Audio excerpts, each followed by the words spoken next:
சற்றுமுன் வெளியான தகவல், மாணவ, மாணவிகளுக்கு ஒரு மகிழ்ச்சியான தகவல் வெளியாகுது. அது என்னன்னு பார்க்க போறோம். நம்ம சேனல சப்ஸ்கிரைப் பண்ணாம வந்தீங்கன்னா, மறக்காம லைக் பண்ணிக்கோங்க, சப்ஸ்கிரைப் பண்ணிக்கோங்க. மற்றவர்களுக்கு தெரியப்படுத்த ஷேர் பண்ணுங்க.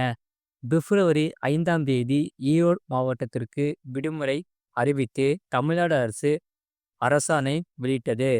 அன்றைய தினம் ஈரோடு கிழக்கு இடைத்தேர்தல் நடைபெறுவதால் விடுமுறை அறிவிக்கப்பட்டுள்ளது. ஈரோடு கிழக்கு இடைத்தேர்தல் நடைபெறும் பிப்ரவரி 5ஆம் தேதி புதன்கிழமை ஈரோடு மாவட்டத்திற்கு அரசு விடுமுறை அறிவிக்கப்பட்டுள்ளது. இது தொடர்பாக தமிழ்நாடு அரசு அரசாணை வெளியிட்டது.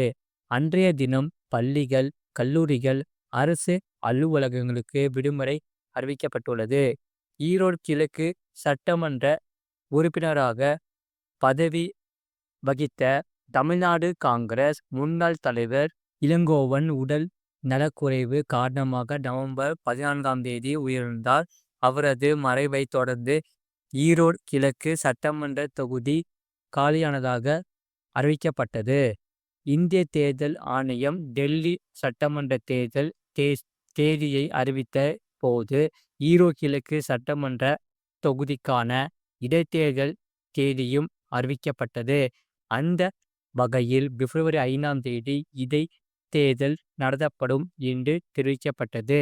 வேட்புமனு தாக்கல் தொடங்கி நடைபெற்றது. வேட்புமனு பரிசீலனை முடிவடைந்த நிலையில் 17 வேட்பாளர்கள் போட்டியிடுவது உறுதியாகியுள்ளது.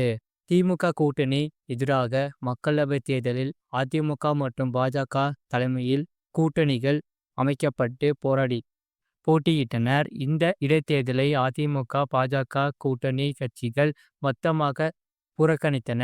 திமுகவுக்கு எதிராக நாம் தமிழர் கட்சி போட்டியிடுகிறது. ஈரோடு கிழக்கு சட்டமன்ற தொகுதியில் திமுக சார்பாக சந்திரகுமாரும், நாம் தமிழர் கட்சி சார்பாக சீதா லட்சுமி போட்டியிடுகின்றனர். செப்டம்பர் 5ஆம் தேதி தேர்தல் நடைபெற உள்ள நிலையில் பிப்ரவரி 8ஆம் தேதி வாக்கு எண்ணிக்கை நடைபெறுகிறது. இது போன்ற செய்திகளை உடனுக்குடன் அறிந்து கொள்ள மறக்காம சேனலை சப்ஸ்கிரைப் செய்யுங்கள். மற்றவர்களுக்கு தெரியப்படுத்த ஷேர் செய்யுங்கள்.